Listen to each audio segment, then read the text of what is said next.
Hi, I'd like to spend a few minutes talking about the plan for the rest of the quarter. So we just finished week 3. You turned in your first essay, which we voted on the topic, but I basically structured the prompt for you. That's the last time this quarter that's going to happen. The rest of the quarter, everything that you write about subject matter wise is going to be completely up to you. So here in week 4, we're going to start getting some ideas about how to come up with the topic, what's suitable for a full-length academic persuasive essay. And then we're going to be working with those ideas for the rest of the quarter. So it's really a choose-your-own-adventure story from here on out.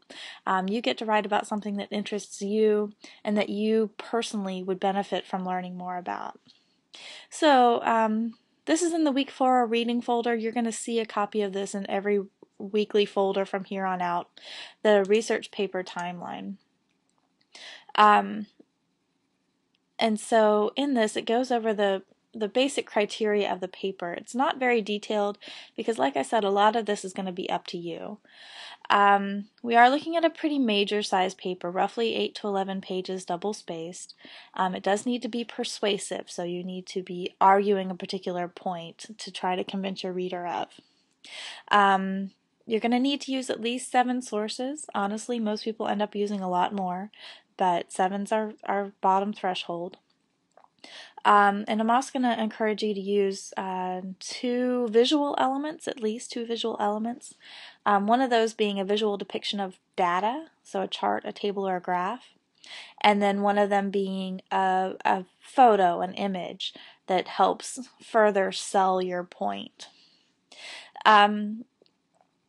So, I know it sounds kind of big and a little intimidating, but do the best you can not to think about the total page limits right now. Because honestly, if you find a subject that you are interested in and want to write about, it's really not hard to come up with the required length. And honestly, truly, most of my 102 students actually go over the page requirements rather than fall under them, so it's really not as big a deal as it might seem on the surface. So like I said, this week in week 4, we're going to be kind of getting some ideas and talking about those ideas with one another, as well as getting some feedback from me. In week 5, I'm going to ask you to commit to a topic and a rough idea of what your persuasive argument's going to be. I don't expect this to be permanent. You're welcome to kind of continue modifying your ideas. That's what research is all about. But it's a starting point. And then the rest of the quarter, we're going to be working with that one topic in one way, shape, or form. So we're going to be gathering sources pretty early on.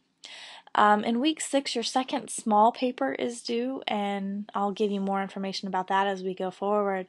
But again, it's going to relate to the topic of your choice. You're just picking one particular source you're considering using and thinking about it in more detail. So it's kind of a paper about one source of your choice. This is basically, I'm asking you in week 7 to commit to 1 hour of just typing whatever comes out of your fingers and your brain at that point. Everybody gets full credit for doing it as long as you spend an hour doing it.